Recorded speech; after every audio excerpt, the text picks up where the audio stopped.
Hello, good evening, good afternoon, good morning, everyone. So, welcome to the Good Vibrations seminar series.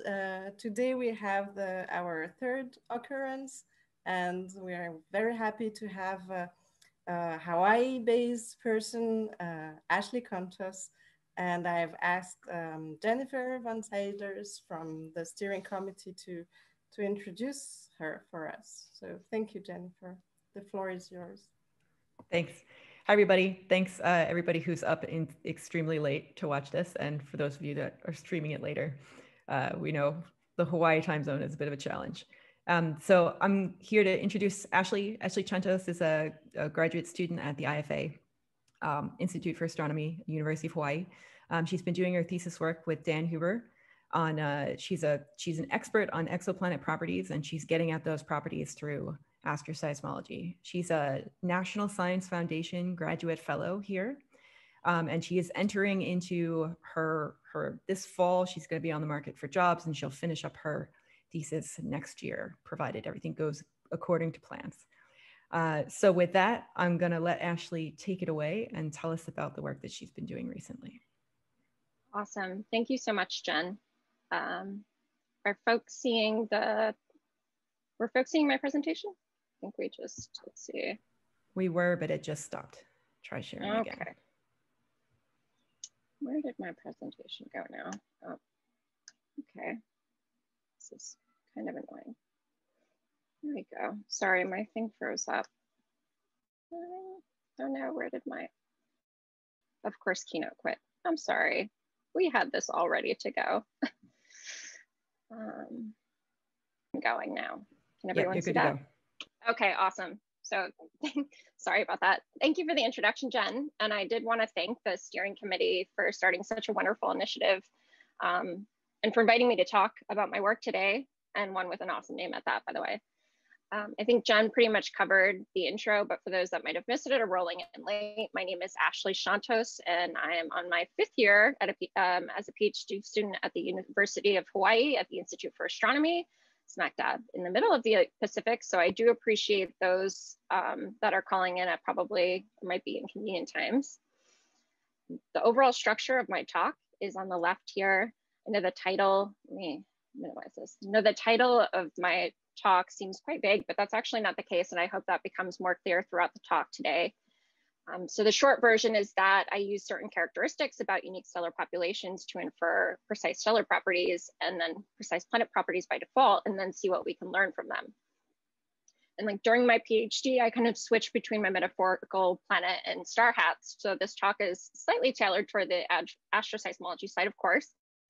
But I do want to let everyone know that this is only one part of my thesis work, and we'll hopefully have some time at the end to briefly discuss the other aspect. And I did prepare a couple slides. It's because I am in Hawaii and have access to wonderful ground-based observatories. My thesis does have a heavy observational component, one that is measuring the masses of planets orbiting subgiants with TESS, and will probably in the end contribute more towards my actual dissertation. So even if we don't have time at the end and you're interested, please feel free to ask about that in the Q&A. And my computer, okay. But because this is a good vibe series, I figured I'd start with the elephant in the room, the planets, particularly why we were talking about planets at an astroseismology seminar. So to do this, I'd like to start with the status of the exoplanet population. This is prior to space-based missions like Kepler K2 and TESS. There we go.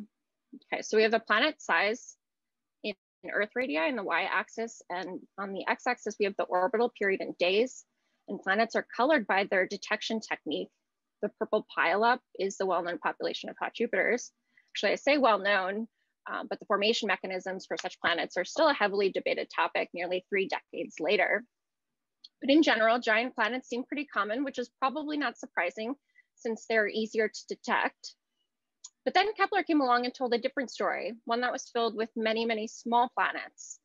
And specifically, it was through the homogeneous characterization of stellar properties through the California Planet Search that emerged these 2 distinct classes, the super-Earths and sub-Neptunes. Now, interestingly enough, these 2 key exoplanet discoveries both included planets for which our solar system lacked analogs for. So this has kind of dramatically changed our perception or our idea of what is physically and dynamically possible. But now I'd like to focus your attention to this small group here, which are the directly imaged exoplanets. These are typically young, self-luminous, giant planets that are sufficiently separated from their host star. So aside from this handful of directly detected planets, all of what we've learned from the thousands of exoplanets we know about today depend directly on information from the stars these planets orbit. And luckily for planets found by missions like Kepler K2 and TESS, we can do both. So if Kepler began this unique synergy between exoplanet science and astroseismology. And just to make sure we're all on the same page, I wanted to show a quick example using actual data. So this is Kepler 36, for which I'm showing the phase folded light curve for. Because we're astroseismologists, we clip out those pesky planets or planet-like features and take the Fourier transform and look for oscillations. In this case, you can see the signature for solar-like oscillations, the approximately Gaussian power excess due to near surface convection, and basic global analysis combined with the spectroscopic effect of temperature can give you the stellar mass and radius quite precisely using the scaling relations. But it's kind of like buy one, get one free. The information is already there, so why not use it? So if we model the transit depth, it's proportional to the ratio of the sizes of the planet to the star, and then we can easily back out a planet radius very precisely. And indeed, there have been some high impact studies that have come out of studying this subset population of planets orbiting seismic stars. So I'm going to go back to the plot before, but because I'm talking to a group of people that care more about stars, I've decided to include an HR diagram as well, which I'm showing on the left. I guess technically it's a Kale diagram. So we have the planet population again on the right. It's the same axes, the planet size on the y-axis and the orbital period in days on the x-axis. One note is that this is only showing Kepler systems. So these properties were re-derived using Gaia DR2 parallaxes. This was done, this was work actually done by another IFA grad student here in Hawaii, Travis Berger. So these are all non-seismic hosts with a typical fractional median uncertainty of about 7%. So for fun, let's add in the Kepler planets orbiting known seismic stars. So to date, there are 2 catalog papers on exoplanets orbiting seismic stars, both which were focused are done during Kepler days. The first was done by Dan Huber in 2013, using about half of the Kepler data. And then the second was done by Mia Lundquist in 2016. So collectively, the 2 catalogs had about 100 seismic detections, which I'm showing here by these blue triangles.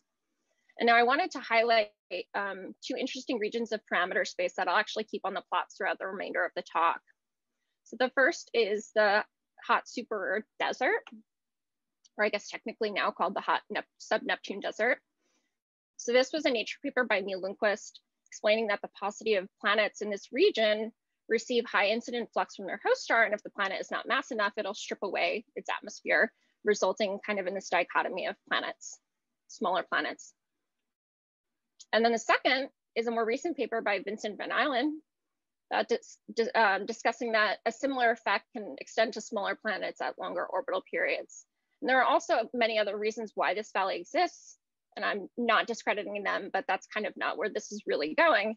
What I'm trying to show is that the main thing that these 2 studies have in common is that they're both using only the subset population of planets orbiting seismic stars, which really enabled these more detailed studies.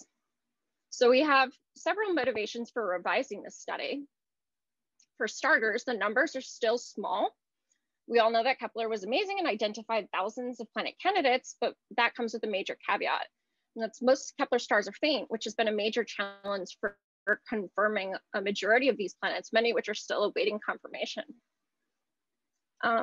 So we need more systems for which we can do astroseismology. And fortunately, we already have the means to do so. So I started grad school in 2016, which was conveniently right around the same time there was a release of recalibrated Kepler short cadence data. So it is no coincidence that my advisor, who did the first ensemble Kepler seismic host analysis in 2013, wanted to revisit this sample. So mainly we wanted to find out if the data at all affected the analyses, if we could find new Kepler hosts, and if we could redetect previously known Kepler hosts. Well, the short answer is yes. And here are preliminary results from that search. Although we have not looked into what the differences are to the two data sets yet. So I've highlighted targets for which I found detections that were not in either of the two catalogs. And from the new Kepler sample, I wanted to highlight one system that's near and dear to my heart, which is KY4, which I'm showing both the bigger star on both plots there. So when Kepler first launched in March 2009, there were 3 transiting planets in the Kepler field of view known prior to launch. We had HAPI-2b, HAPI-11b, and HAPI-7b and HAPI-11b, excuse me. And because these were known beforehand, they were designated the first 3 KOI numbers for Kepler objects of interest. And as everyone knows, very soon after launch, the field of view was flooded with planet candidates. And for reference, the one that I'm going to be discussing is KOI-4. Again, since the first 3 were known prior to launch, KOI-4 was therefore Kepler's first new planet detection. So this is the primary transit for KOI-4. This is taken directly from the data validation report, and this is centered on the mid-transit time of the planet. The initial Kepler input catalog, or KIC, had classified the host star as approximately solar-like mean sequence star. It was a little bit hotter than the sun, but around the same size. The primary transit depth of about 1,300 parts per million around a mean sequence star meant that would have implied a planet that was around a Neptune-sized, orbiting every 4-ish days. Now, the problem with the classification was when a secondary eclipse was observed. This system was marked as a false positive. There was no way a Neptune-sized planet could create a detectable secondary, so it was kind of quickly thrown away and forgot about for quite some time. Now, insert me as a first-year graduate student doing something mostly different, what I was just talking about, looking for seismic hosts. This was actually one of the new seismic hosts I had found. So this is the seismic detection for KOI-4. I've highlighted the region of oscillations that I've used to calculate the autocorrelation, which is shown in the inset. You can see that it has nice peaks at the expected spacings and therefore quantitatively confirming the oscillations. You see the new max of about 500 microhertz immediately implied that it was more evolved star than the initial KIC classification. So we combined the dNu with the spectroscopic effective temperature and metallicity and used grid-based modeling to derive the stellar parameters. And in fact, our analysis found a star that was roughly 3 times larger, which then made the planet 3 times larger, consistent with a hot Jupiter. Now, in this case, the secondary for a close-in hot Jupiter did make sense. So we ended up prioritizing this as my first author paper, where here I'm showing the MCMC modeling I did to characterize the planet. On the left is showing the primary and secondary transits, and the shading is meant to show that there was a mild eccentricity in the system, which is imprinted on these bits through a mismatch in the transit and eclipse durations. And since this was for my thesis, the machinery was made from scratch myself. The idea was to make it publicly available for others, but and the program jointly fits transits and RVs and accepts astroseismology information as priors. And it also properly accounts for realistic uncertainties and limb darkening coefficients parameters. The timing wasn't ideal because around the same time, this is when Jason Eastman's ExoFast came out. And I think we also now have Dan Foreman Mackey's exoplanet package. But if you ever need an independent characterization of a planet for which you have multiple data sets, I'm your person. So one thing I did forget to mention was that the star was rapidly rotating with B sin I in the order of, I think it was roughly 30 kilometers per second. So if you look at the lower right-hand panel, which is the phase folded RVs, we were really, really lucky that it happened to be a massive hot Jupiter that we were able to even confirm the planet. So in addition to being a fun story, the system is comparatively rare. When I say this, the number of planets found around more evolved stars is pretty low. The reason for this, well, there's a number of reasons and it's sort of complicated, but we don't have time to discuss that at the moment. But the planet, in addition to that, the planet was now one of the closest planets to an evolved star, which is what I'm showing in this figure. So on the y-axis, I have the planet's orbital distance, or semi-major axis in AU. And on the x-axis is the star size and solar radii. And I've highlighted more evolved systems in blue, while on Kepler or KOI-4 in red. So because it had 4 years of exquisite Kepler data in an orbital period under 4 days, that meant we had over 100 transits. We decided to test for orbital period decay. or essentially the process of the planet migrating inwards to its host star. So we already knew the system parameters really well, and all we had to do is fit for the individual transit times, which turned out to be not as easy as I expected given the high SNR transit. So I'm showing an O minus Z diagram for the transit times with time, and I've binned them over 6-month periods, and you can see by the fit, I have these tidal quality parameters plotted for reference that there was lack of evidence for period decay. So essentially our answer was consistent with 0, which meant that this was a nice, stable, linear period. So unfortunately, we did not definitively detect period decay, but dynamical studies for planet star systems are still mostly heavy theory. And this was the first observational constraint for the tidal quality factor or parameter in an evolved star. So this is where I learned the very important concept that even the non-detections are important too. So all of this ended up making for a nice story in the end, because as seemingly long as it took, the timing actually worked quite well, because a few months later, Kepler was put to rest around the same time we celebrated its 10-year anniversary. So Kepler's first planet took nearly 10 years to confirm. But this example is an exact testament for why astroseismology of host stars is so important. And in this case, the planet's discovery depended on it. So one of the first KOIs and one of the last Kepler numbers. Okay. So if we go back to our plots here, I'm gonna highlight a less evolved system, actually the least evolved of the Kepler detections, which is KOI-94 or Kepler 89. You can immediately tell by the low Kepler number, this was also an earlier discovered system. And as you can see on the right, this is Kepler 89 is the host of 4 confirmed planets, the planets which span a diverse range of sizes. So here's the astroseismic detection of Kepler 89. I know many might already be skeptical of the detection since the power excess is quite low SNR. However, if you look at the inset, the autocorrelation of the power in the shaded region, it looks quite promising. Again, with the strong peaks at the expected spacings, which I estimate based on the scaling relation of the region of oscillations. So this is still work in progress though, because more careful removal of the 4 planets could definitely help the detection. This is actually a well-known TTV system for transit timing variation. So I'll actually have to go in and carefully remove the transits. But from a science perspective, it's quite interesting. And here I'm showing planet occurrence. So this is a planet size occurrence in Earth radii. So this is also referred to as the Fulton Gap after the first author of the paper.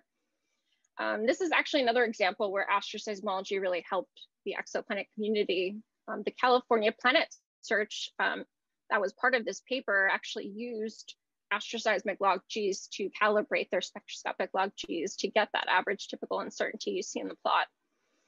But if we take a look at where the planets fall, you can see that they're all fairly uncommon planet types, and one that sits kind of right in that local minimum of small planets, and the rest tailing out towards larger, more uncommon planets.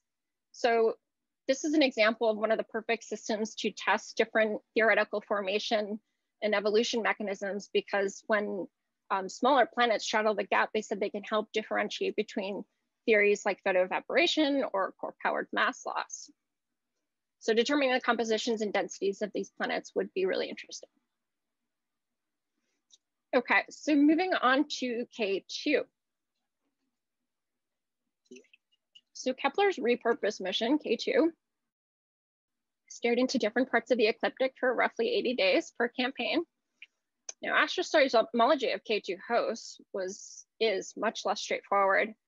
Most hosts we're looking at require short cadence data, which K2 still had, but targets couldn't be added to short cadence slots after they were thought to have a planet, kind of like what they did with Kepler. So targets were locked in for the campaign. But luckily, towards the end, campaigns began to overlap with previous campaigns, and I spent a fair amount of time actually working with both Mikkel Lund and Andrew Vanderberg for the first time. This was at my first graduate conference. For the same reasons about this kind of just being done on the fly, the data reduction and planet reporting with K2 is also not straightforward. But long story short, I was fortunate that I was able to sit down with Andrew, who was able to provide this list of really good unconfirmed, confirmed planets, for which I would then rank based on the detection recipe from Chaplin et al. In 2011 in order to identify decent candidate hosts for the short cadence slots. And a lot of the heavy lifting from the proposal side was mostly done by Mikkel and many others. So when I discuss the K2 results, please keep in mind that this was only made possible by a large number of folks. Okay, so if we go back to our plots that include known and new Kepler hosts and we add in K2 candidates, you may see that there's already a few known K2 systems, a couple from Sam Grumblatt, who is a former IFA grad and systematically searched for planets orbiting RGB stars with K2. And the other system from Vincent Van Allen was also a special system, another close-in planet orbiting an evolved star, which he was able to derive an astroseismic age and provide constraints for different tidal dynamical timescales. So the first one I'd like to point out is K293 or HIP 41378. Think that even if you aren't actively involved in the exoplanet community, you might still have heard about this system. So HIP 41378 is a confirmed 5-planet system, a rich architecture. This included the serendipitous discovery of the 3 outer transiting planets that are all on orbital periods longer than a single K2 observing campaign. So initially it was observed in long cadence, so we couldn't do the analysis, but in campaign 18, it was reobserved in short cadence, where it was also able to catch 2 of the 3 outer transiting planets again, so we were able to get better constraints for the periods. So this plot is just showing the phase folded light curves for all 5 of the planets, where the yellow is the long cadence data. And this was, Mikkel used K2P2 to reduce the light curves, and then the orange is the short cadence, K2P2 light curves. And actually one of the papers I just discussed by Sam Grumblatt was showing that the planet parameters modeled from K2 light curves were heavily dependent on the pipeline used to reduce the data. And this was because, again, it was done on the fly. So, well, one, there was the new K2 systematics, and then there was just all these different pipelines that were being made in parallel. So we wanted to test the validity of our planet properties. Basically, I had run a separate independent analysis using Andrew Vanderberg's pipeline to derive all the planet properties as well. And we were able to find that all of them agreed to within 1 sigma for the benchmark planets.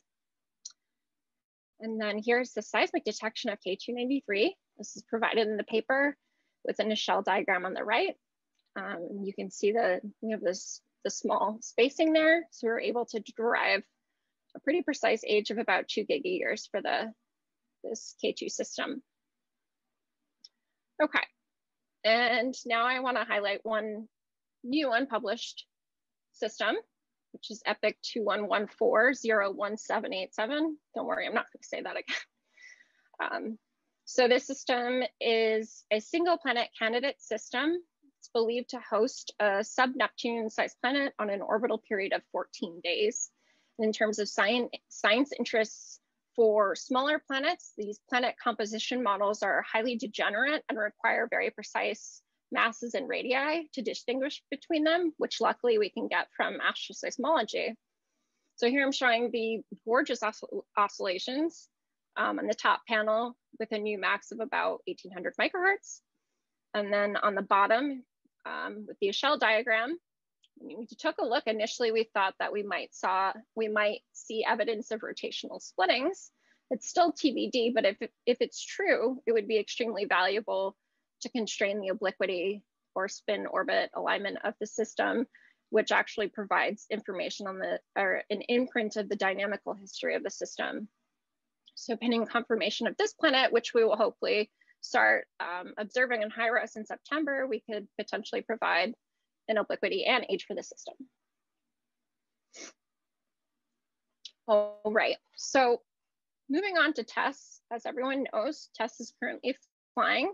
TESS targets are much brighter on average and more amenable for follow-up. And actually for a subset of these targets, long-term activity monitoring or other archival data is fortunately already available. So let's see where we're at if we add in TESS astroseismic hosts.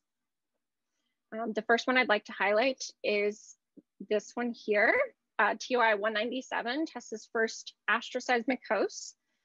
And this system really set the stage moving forward, and I'll discuss why in a couple minutes, but this was an incredible effort with contributions from basically everyone, and probably most of you here from the TESS community. So here is the seismic detection for TOI 197 from the paper. You can see that new max around 430. Again, this is a little bit of a more evolved system. And there's a little back and forth about what the technical classification was, since it sits right at the tip of the RGB. But using 9 modeling solutions, we converged on a radius of 2.9 and a mass of 1.2, making TOI 197 a late subgiant. So my main contribution to the project was modeling the planet using the existing software that I had discussed earlier. So on the right, I'm showing the results from that analysis. We have the mid-transit of the primary on top, shown in hours, and then on the lower right is the phase-folded RV curve. Speaking of tremendous efforts, the TESS follow-up community is awesome. As you can see, TOI 197 was observed by many telescopes, including SONG, which was critical in confirming this hot Saturn. So we were able to determine the planet density to better than 15% fractional uncertainty. And this was super important because for the first time since this space photometry revolution started, we were no longer dominated by stellar uncertainties. Additionally, we were not dominated by the Doppler amplitude. So this was big too. So for the first time, the dominant factor for the measured planet density actually came from the light curve itself. And actually this was just re-observed in the extended mission. So we'll be able to hopefully get that noise down even more. Okay, and now for the final part of my talk, I'm gonna switch back to my star hat and drop the planet requirement, and now only focus on solar-like oscillators. So I wanted to start with some context from a historical standpoint and ask us what is the current status of all known solar-like oscillators. And we'll do this in terms of distance from us, which is on the x-axis, and the size of the star on the y-axis, and then stars will be sized by their visual magnitude. So the purple stars are showing pre-Kepler and Corot astroseismic discoveries, which were limited to nearby bright stars from the ground. Ground-based astroseismology is really difficult and suffers from many unavoidable challenges, like aliasing from nightly gaps, etc. So the key takeaway is that it's difficult. But as we've already said, missions like Corot and Kepler came through and revolutionized the field with thousands of detections in solar-like oscillations. And I also said this before, Kepler stars were distant and faint, which is shown in this figure as well. But now we have TESS surveying the nearby solar neighborhood. And I've added a handful of systems that already have published detections. And as we expected, TESS is bridging the gap between nearby ground-based detections with the distant Kepler detections. So it'll be interesting to see how this plot evolves on as TESS continues. And my most recent paper, which was posted to the archive a couple months ago, discussed the astroseismic detection of a special system, Alpha Mensae, which is the coolest star from the TESS mission so far with an astroseismic detection, literally. And now the closest seismic star for which we have a detection from space. So Alpha Men is a naked eye star in TESS's southern continuous viewing zone, of which I'm showing the year-long light curve for. The intra-sector scatter was fairly consistent, which was nice, and definitely not the case for some other TESS stars I've looked at. The gray and red points were removed from the time series before doing the Fourier analysis, which accounted for approximately a quarter of the data. But we were lucky that we had the entire year of data so that we could easily remove a couple of these, the worst sectors, without compromising the astroseismic detection.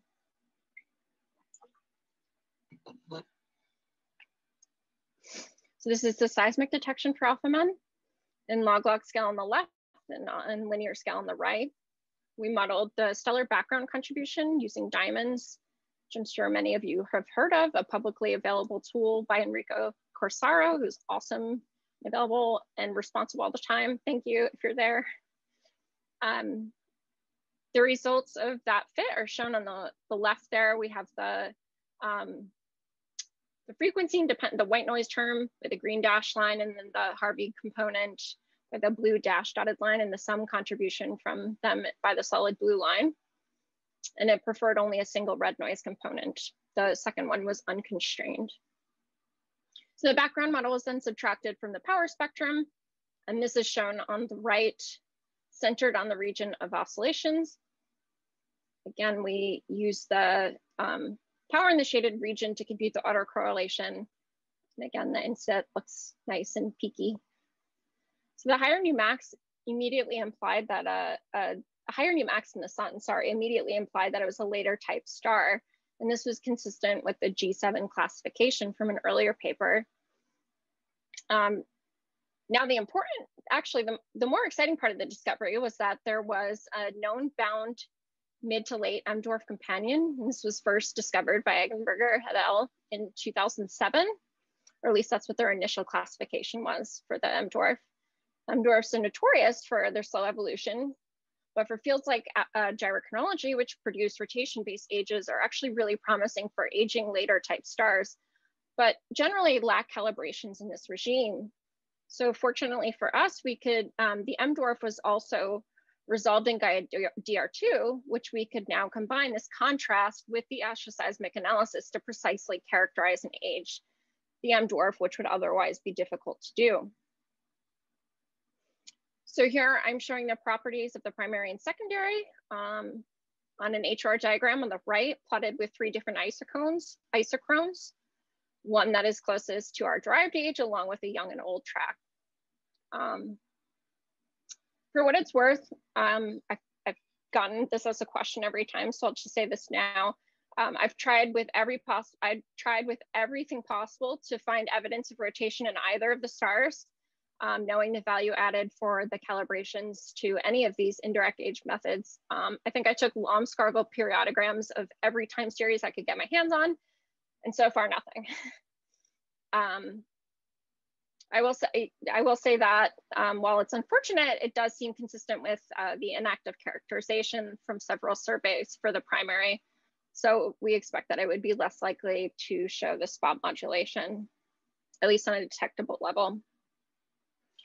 Okay, so, and I alluded to this before, but one of the major advantages for finding planets and oscillations in the nearby solar neighborhood is that a lot of these targets already have archival data, hint, hint. And after doing some digging, I was able to find spectroscopic radial velocities that spanned a couple of decades.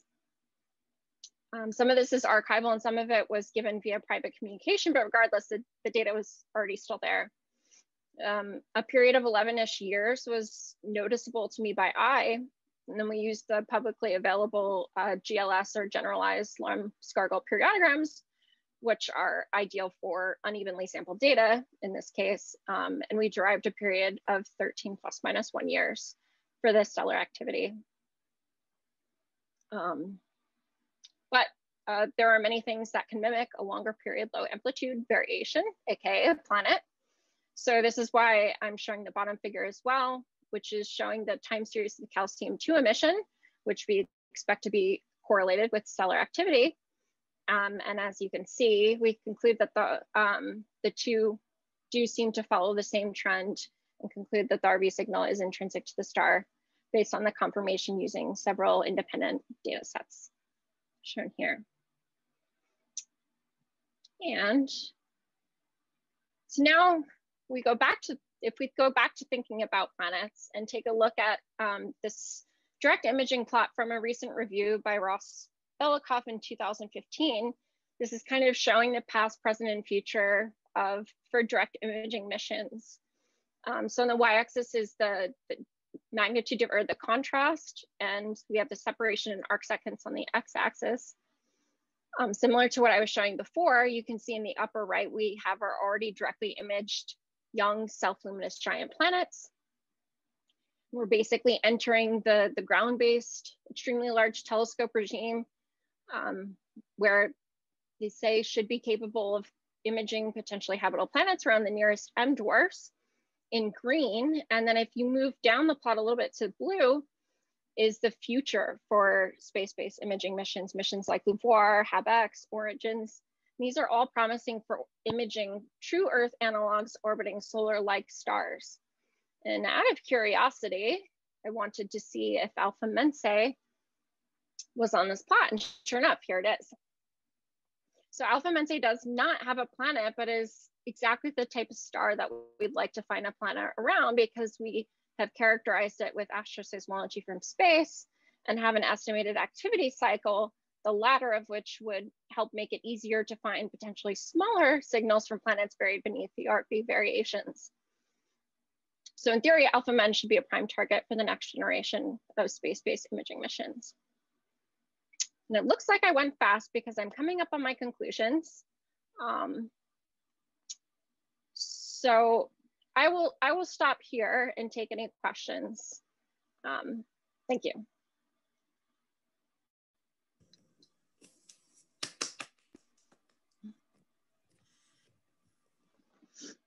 Sorry, muted myself, needed to unmute myself to talk to everybody.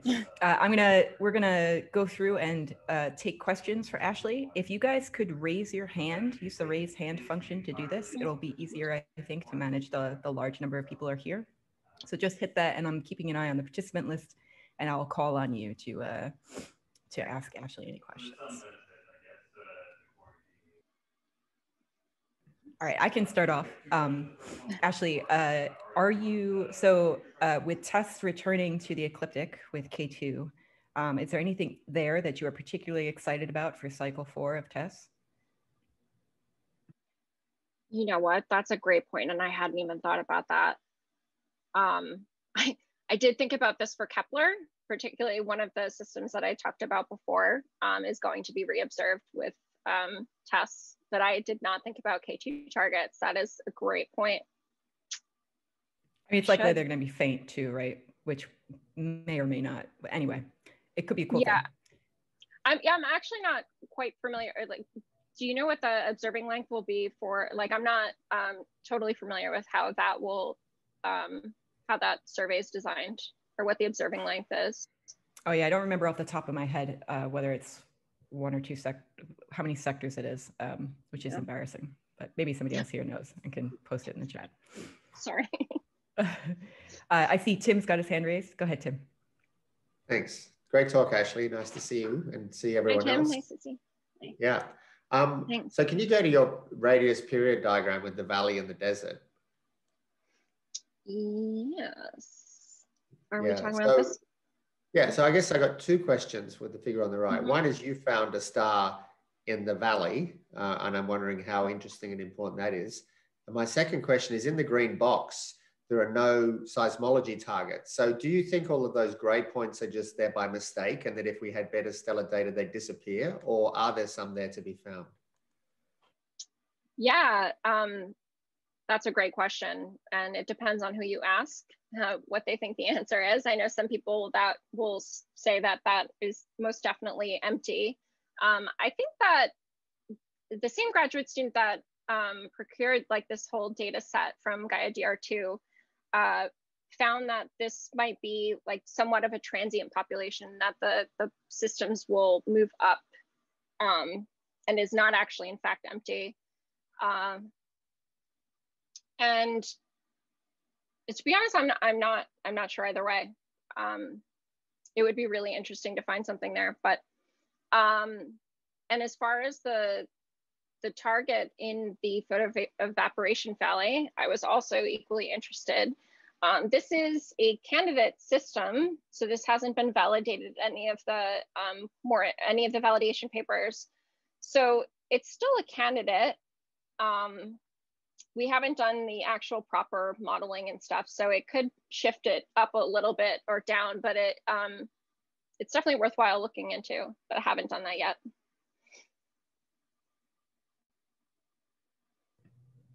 Great. Hans, you had a question? Yes, thank you, Ashley, for this very interesting work, which of course I know a part of it. But let me just, I actually had a question to the same diagram, and I don't think did you discuss this point that Tim called a star, which is of course a planet sitting there in the valley. But the other thing is that I would like to ask about, did you try to plot this not as a function of period, but flux? Because as you of course know, period is of course related to distance and luminosity, but some of these points in the desert could of course be from stars with very different spectral types. Yeah. Yep. That's a very good point. And I was thinking about that when I was making these figures, and I do have it somewhere on my computer, but yeah. I think that the traditional plot too, that shows these, at least in the exoplanet community, as you know, they plot period. But I agree that incident flux holds more information, especially about the stellar properties. Yeah. Good. Because Mia's test, of course, she made it not in period, but in, I think it was 650 times the flux the Earth receives. So. Yeah. Yeah. That's more physical interpretation. But what do you think about this blue point there in the valley? Is it how uncertain is it? Could it just be above or below? So this is actually one of two candidates in the same system. So if it is real, it would be quite interesting in that, well, that one is in the valley, but the other one, let's see if I can get my mouse. You can't. Essentially the newer one to the lower left, I want to say at 3, the next smallest one next to it, the new one is also part of the same system. So again, these multi-planet systems with those that straddle the gap are really, really interesting. But I can't say for sure. No. It's a fantastic system. I agree. Yeah. Thanks a lot. Yeah, thank you, Hans. Dominic, you want to take it away? Yeah, my apologies if you hear my dishwasher in the background, but congratulations, Ashley, this is really nice work. Can you go back to your system where you have the full 1-year TESS-like curve? Yes. So my curiosity here is in the sectors that have been thrown away. So I guess my question is twofold. First is, what sort of validation and tests can you do to re-extract those sectors? And my second question is, because this is a stochastic oscillator, how much precision are you losing? What's the degradation in the final parameters by throwing away a couple of sectors? Yeah.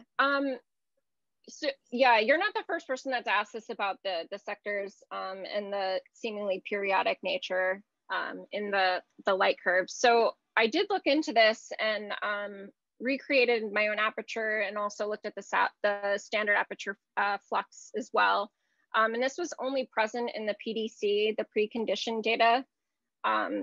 So I think this was basically just a reduction thing that happened during the momentum dumps and is not actually astrophysical, unfortunately.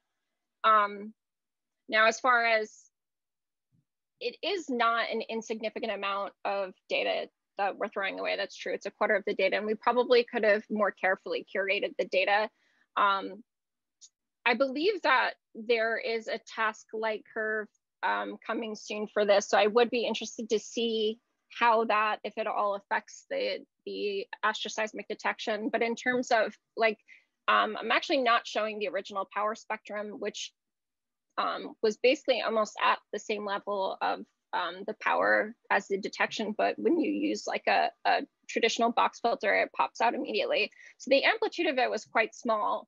And I don't think that the removal, or at least that I've noticed, made an effect on the amplitude or I guess, did I answer your question or?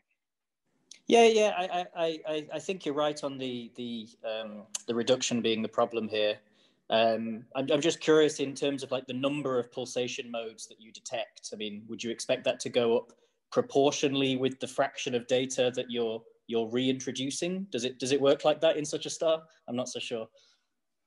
Well, I would think possibly. And when we were selecting the individual modes through, I believe it was 3 different peak bagging analysis, one that actually Hans helped with, we were pretty conservative in our selection of the modes and required that all 3 of the different peak bagging analyses agreed on these modes. So we probably, it was just hard to rerun or go back to the modelers and have them rerun with these different different sets of modes. So we just settled on essentially, I think there was 10 individual modes in the end, but it will definitely be interesting to see what they look like with the 20-second cadence, which should not be long from now, actually, now that I think of it. Yeah, that's great. Thanks very much. Yeah, thank you.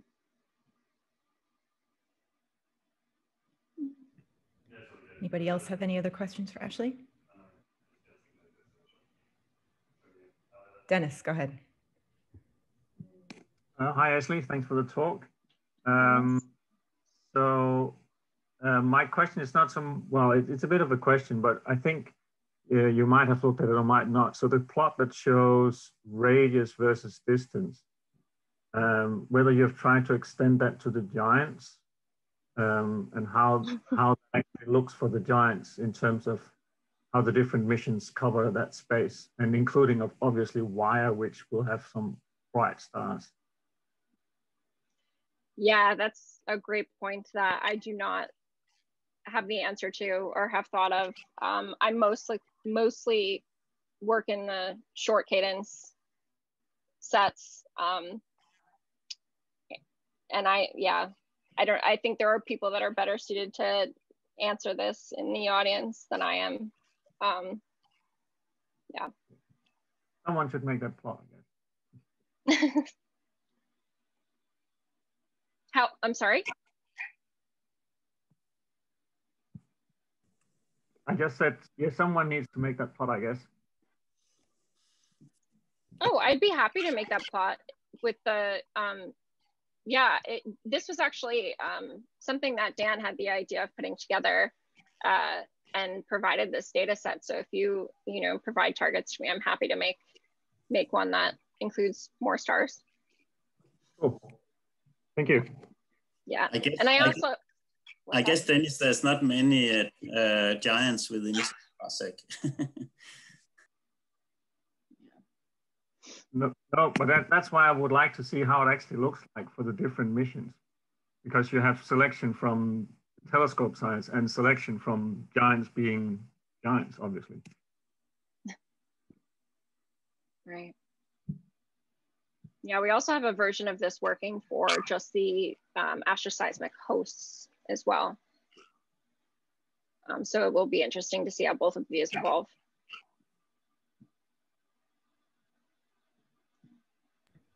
All right, anybody else with questions?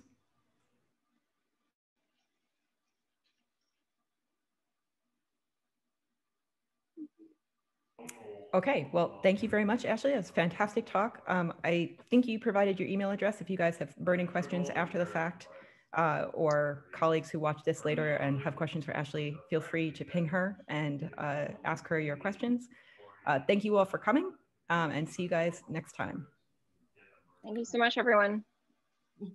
Thank you very much, Ashley, and thank you, Jennifer, for sharing. Maybe the steering committee people could stay around just a couple of minutes. Thank you all for being here. Thanks, this was terrific. Thank you. Bye-bye. Everybody.